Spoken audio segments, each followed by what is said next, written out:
How's it going, guys and gals? This is Anthony, and today we're back at it with a new video. Today we'll be talking about the WWE Perth Takeover this past weekend. This video got a little bit delayed because I had some homework to do, and since Raw was taped on a Monday, I wanted to wait to watch it, so Monday was a holiday and Raw was at 8 a.m. So I was like,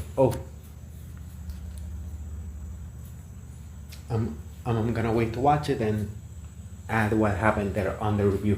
And boy, was the wait worth it with all that's happened since Saturday morning.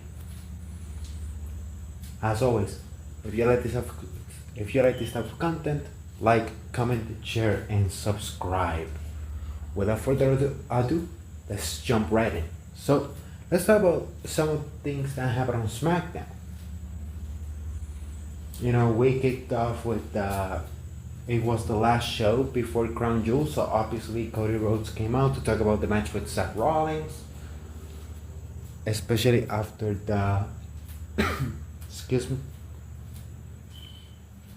especially that past Monday on Raw, the Monday before Raw. Seth was talking about he wishes he hadn't helped Cody on WrestleMania 40 and blah blah blah blah. And there was something funny here where like the people were chanting beep beep, and Cody told Michael Cole, what are they saying? And Michael Cole was scared to talk because maybe for some reason he thought he was gonna be fired. So Wade Barrett was like, I don't care. I'll say it. They were calling Seth Rollins a wanker. So, and the people popped when Wade Barrett said it. So obviously Cody defending his Crown Jewel title against Seth Rollins. Will Cody be able to win his second Crown Jewel title in a row? We'll talk about it later on the video. We also had Jacob Fatu looking at the title. So finally some contenders for Cody. But why are you having another babyface? If a babyface is not gonna turn, don't put him against Cody.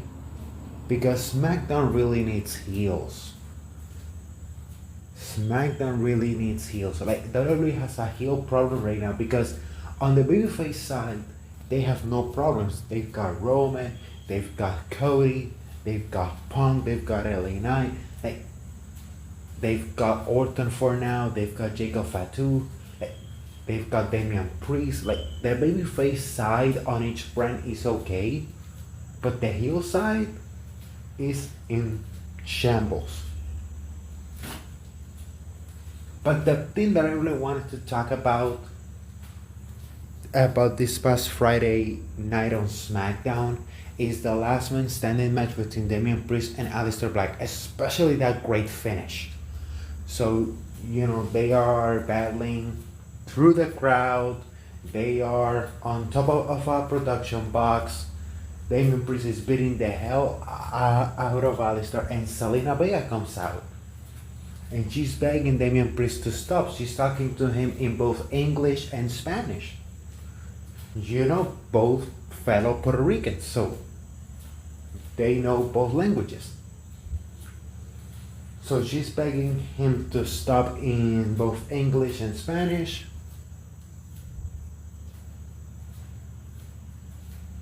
That gives Aleister Black time, a couple seconds to recover, and lights up a fireball on Damian Priest's face. Black mask from top of the production box all the way down through the table. Damian Priest fails to answer the 10 count, and Aleister Black wins the last man standing match. And you could see Zelina Vega looking down on Damian Priest, hugging Aleister Black. And if this is the And if this is officially a Selena Vega heel turn, and they're gonna pair up Alistair and Selena as a couple on television, as a duo, because as much as I like Selena as a babyface, she's a much better heel. She's great on the mic, especially as a heel. Especially since her babyface momentum after Backlash 2023, they just didn't follow through it for some reason. Like, like her pick as a babyface was the match with Rhea on Backlash 2023 on Puerto Rico.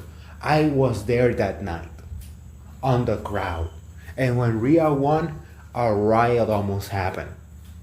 That's why you said that they had to cut. Well, Rhea didn't even get out of the ring, and they cut to like a commercial or something because people got mad. And they didn't take advantage of that because that was the only night where Rhea during her title reign was treated as a real heel.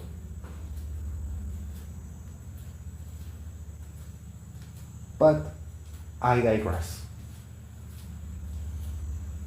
I see big things coming from these two. Selena will do wonders for Alistair on the mic. I am intrigued, you know. So that takes us all the way to Crown Jewel on Perth, Australia.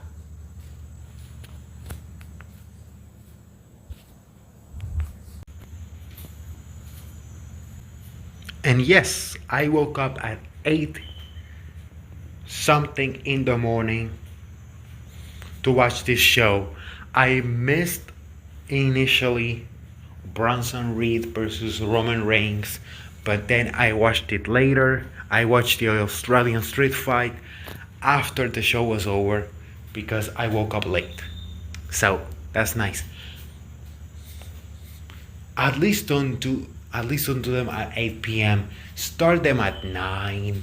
At least start them at 9 instead of 8 a.m. on an international show in Australia. Man, the chamber last year was like at 6 a.m. here on Puerto Rico time.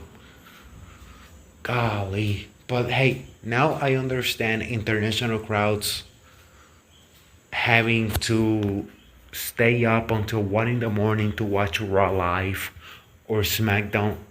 Yeah, but at least SmackDown is on a Friday night, so you guys are here in Puerto Rico is on a Friday night. International crowd, it's already Saturday early morning, so at least they can after the show take a nap. You know, that was the advantage of it. But hey, Bronson Reed versus Roman Reigns Australian street fight. Man, Roman made Bronson Reed look like $1,000,000. Obviously, the match was pretty good, but obviously that's not the story of the match. What's really important here is that Braun Breaker interfered, beating the hell out of Roman Reigns. Then the Usos came out to make the save. And Bronson Reed defeated Roman Reigns. Obviously, you know, since I didn't put fully attention to this match because I was still sleepy, you know, I cannot talk much of it, but I love the post match after Bronson Reed defeats Roman Reigns. So Bronson got his win back. We see the Usos and Roman talking. Roman's mad. I want to win in my own. Like, you didn't say that. And then Roman's like, I want to win on my own. But dude, you were like champion for like 1,300 days. And you were accepting all the help you could get. What the hell are we talking about here? Like now we're seeing some logic gaps. I don't know if it's a logic gap or like Roman's having an identity crisis. or a midlife crisis because since he's 40, so maybe it's a midlife crisis. He's like, I don't want to see you till Christmas, but I want to win on my own. Man, I just hope Jey Uso kicks those dog teeth out of his mouth once Jay finally turns heel. I really hope so. I really hope so. No cap.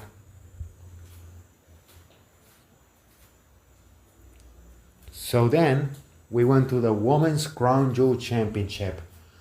The WWE Women's Champion Tiffany Stratton versus the Women's World Champion Stephanie Baker. This match was short, sweet, to the point. Both ladies looked pretty good. It really surprised me that Australia has a big Tiffany Stratton fan base. Like we saw it last year on the Elimination Chamber when she made her main roster debut. The crowd took up to her. And obviously here when she made her entrance. Great. But when Stephanie came out, you could hear, and I really like Stephanie Baker, but contrary to the States, when Stephanie Baker came out, she almost came out to crickets. But maybe it's, but you could see it through the match, so the people were more with Tiffany than with Stephanie. Especially with how the match was structured. Like Stephanie Baker was working literally as the heel. She was working heel, she was working body parts, and Stephanie was grounding and pounding Tiffany. Tiffany was fighting from underneath, which makes sense because people forget. Although right now she's one of the hottest baby faces in the company, on the woman's side, Stephanie Baker practically almost her entire career on CMLL in Mexico was as a heel. So she knows how to work as a heel. So maybe that's something that they can work long term.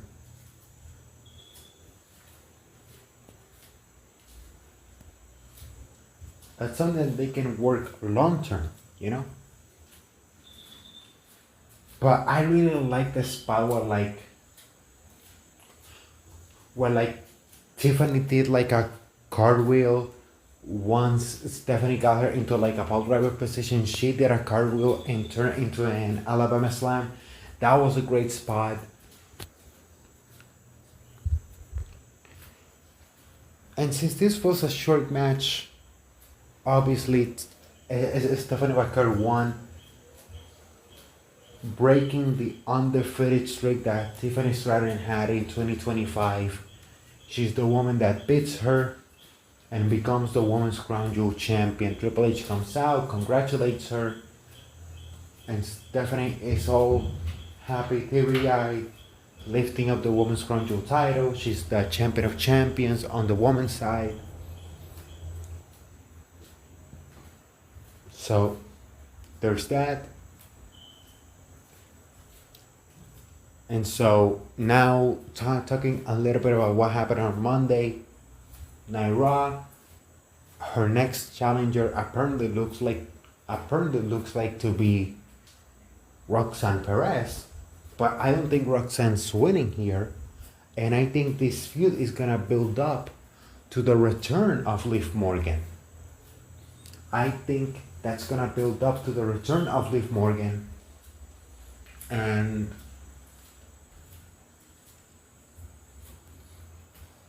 then have Roxanne feud with Liv. But the thing is, after this feud, who does Stephanie feud with? Because Naomi's out. Maybe Asuka, Kairi Sane, maybe Raquel.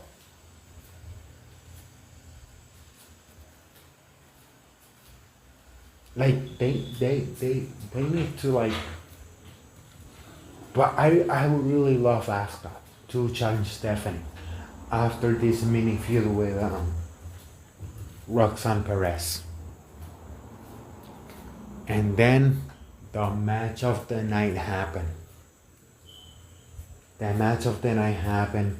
The love letter to professional wrestling. AJ Styles, John Cena, Part 5. The final time. And obviously John Cena did not make a single appearance between after WrestlePalooza. So AJ was literally did all the promos, and I really loved the promo that he did the Monday before, where he was like, "We don't need a story. Our story writes itself. We've beaten the hell out of each other 4 times. Now we need to see who is the better man once and for all."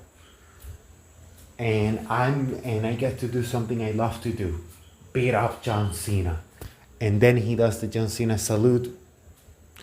That promo sold me the match. And obviously, the 4 times they have wrestled each other, they have been excellent matches. I love how AJ came out with the TNA attire.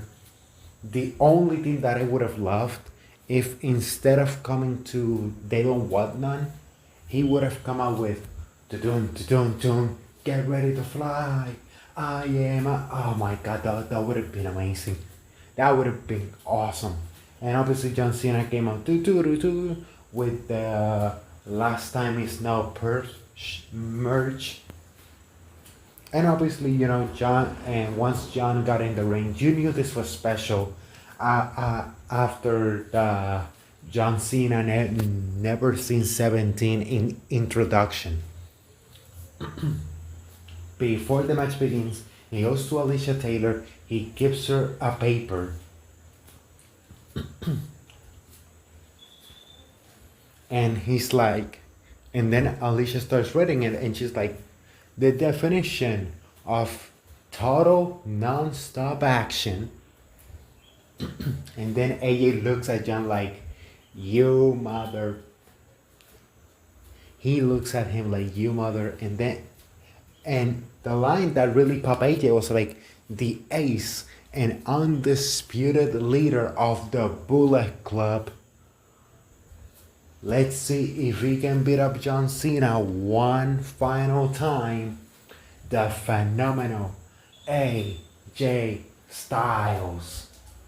After that intro, you knew, man. It's like, wow, this is gonna be special. And special it was. Man, WWE put up a video of all the moves, of all the finishers they did, honoring past rivalries.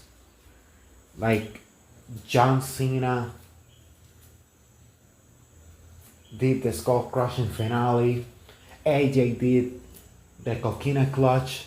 Then he did the angel's wings. John Cena tried to do a 619, and people were ready for it. And then AJ cut him off, and people booed the hell out of AJ.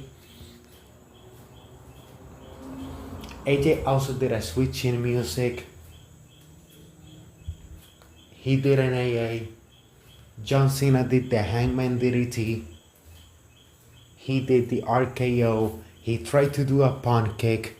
AJ did the Hammond Page's Deadeye. But before it was the Deadeye, it was Frankie Kazarian's Fade to Black. So the version that he did was the Fade to Black. And just like John Cena did in Clash in Paris with the Angel Wings, AJ did them here. Because even though Christopher Daniels and Frankie Kazarian and AJ are friends, people forget that Christopher Daniels, Samoa Joe, and John Cena were all at the same time on the California-based independent promotion UPW. They were like the face of that indie in 1999. And also Samoa Joe and John Cena trained at the same wrestling school, which people forget.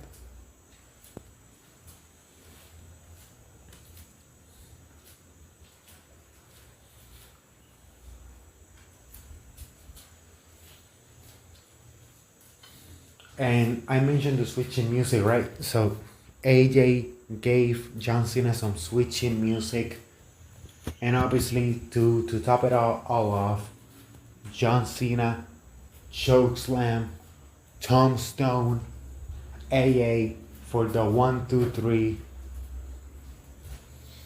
Man, this was excellent. A love letter to professional wrestling. And this match, and after the match, they both hug each other. AJ left the ring to give Cena his moment. The camera panned to AJ, and since I watched it with the Spanish commentary, they said today kicks off the AJ Styles retirement tour. So this was the first match of AJ Styles' retirement tour. And when John Cena got out of the ring, he did the 4 horsemen pose, telling people 4 more dates. November 10th, November 17th, November 29th, and obviously Saturday night's main event on December 13th. And on the same main event, we had the Kabuki Warriors, which for against Io Sky and Rhea Ripley. For me, this is the best angle going on Monday Night Raw right now. Asuka going from Kairi-chan all the way to Karai. Man, that is, and then the way Kairi sells it, as if she just shed herself. Awesome facial expressions, awesome storytelling without even saying a word. And obviously the dynamic between Io and Rhea works here. Rhea and Io didn't have to do much. Asuka and Kairi knew how to get the heat. And obviously they were in Australia, so I almost had a short circuit.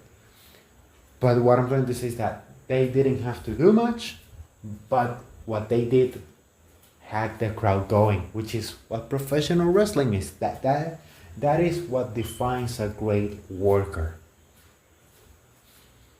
You know, Io understood the assignment. I'm gonna get the heat. Asuka and Kairi are gonna get heat on me. This match is simple, build up to the hot tag to Rhea, and then have Rhea clean house. That's exactly what they did.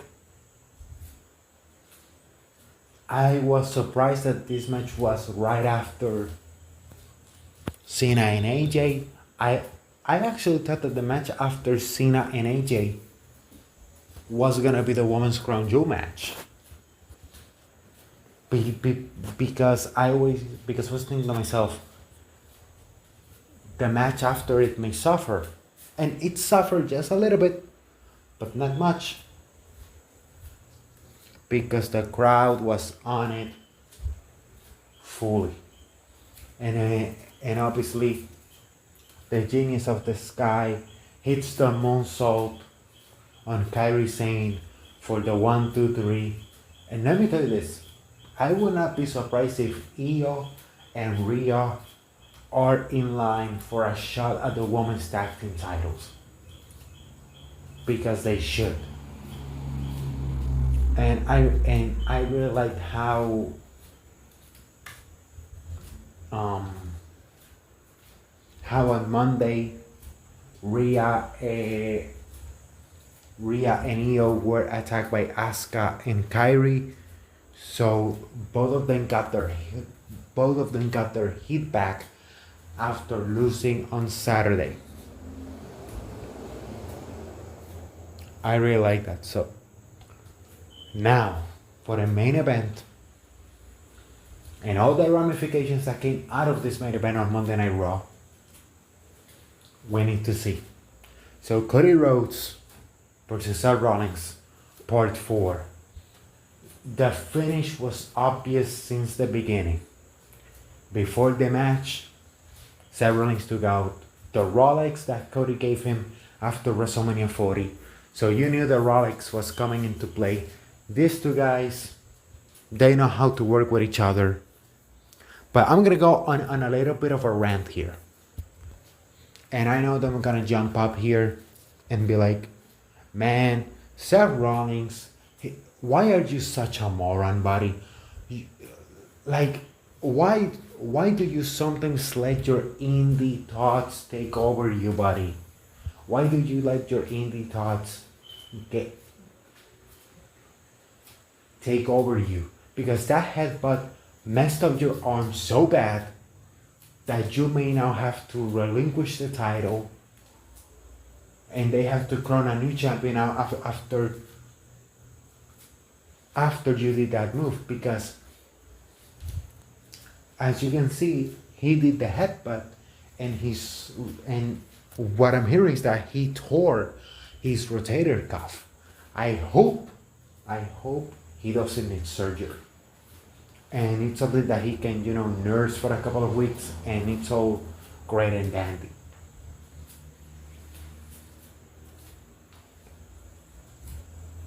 And then, not only that, but Cody does a top rope crossroads, and Seth lands on the arm that he allegedly injured, the left arm.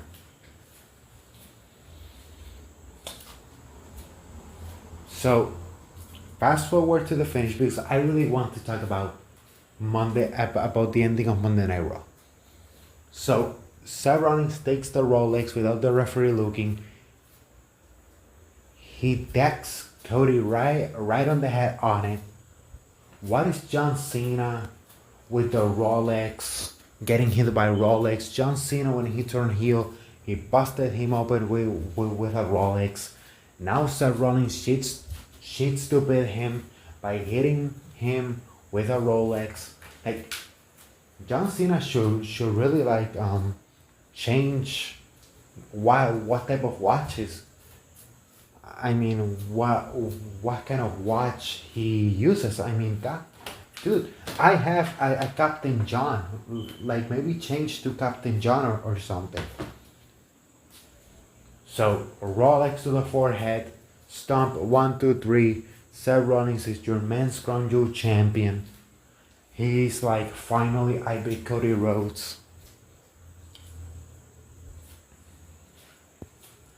He's celebrating alongside Stephanie Baker, who came out to the ring to do the pose with the women's Crown Jewel title as the show faded to black.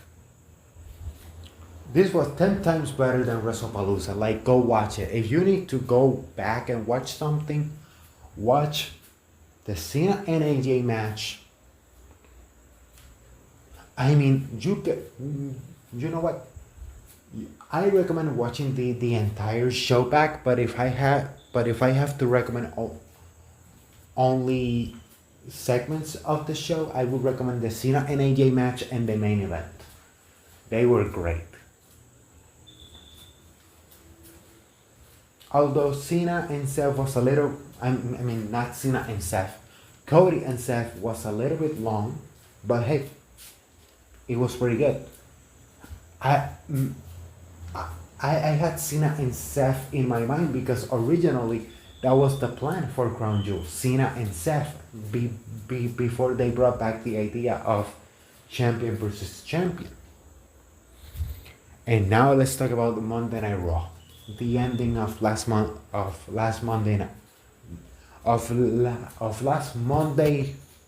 morning Raw. So CM Punk becomes the number 1 contender for the World Heavyweight Championship. The patient comes out, beats the hell out of him. Seth Rollins poses, and when Seth turns around, he eats a spear and a tsunami.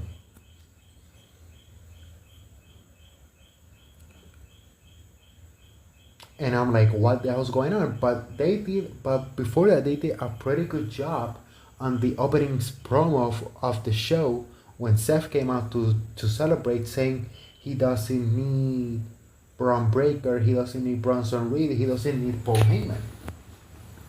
And you could see Braun Breaker's face being like, what the hell did you just say?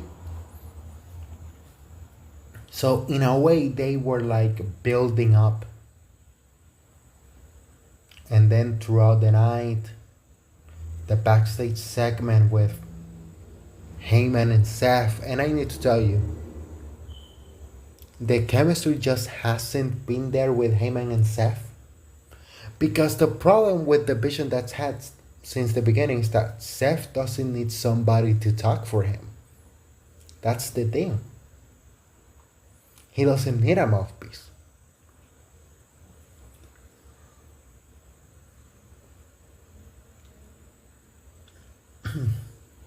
And since he doesn't need a mouthpiece, I kind of understand why people were like, I don't see any chemistry here. And if the injury is true, you had to do the breakup now. So now that leaves the World Heavyweight Championship picture wide open. You know, people are saying on Saturday, if the injury to Seth is true, people are saying, hey, just give the title to Punk or give the title to LA Knight. And I'm like, no. You want impact? I would give the title to Jey Uso to complete his heel turn. I would give the title to Jey once again, but he cheats to win. You know what I mean? And maybe do Jey and Roman once more, but with the roles reversed. But hey, if I hear, let's just wait and see what happens on Friday on SmackDown. I am recording this Wednesday night, so you may see this video Thursday morning, Thursday afternoon maybe. So, as I always say, cherish beautiful moments with your families, create beautiful memories, because life's too short, but those memories last a lifetime. If you like the content, like, comment, share, and subscribe. This is Anthony signing off. Bye bye.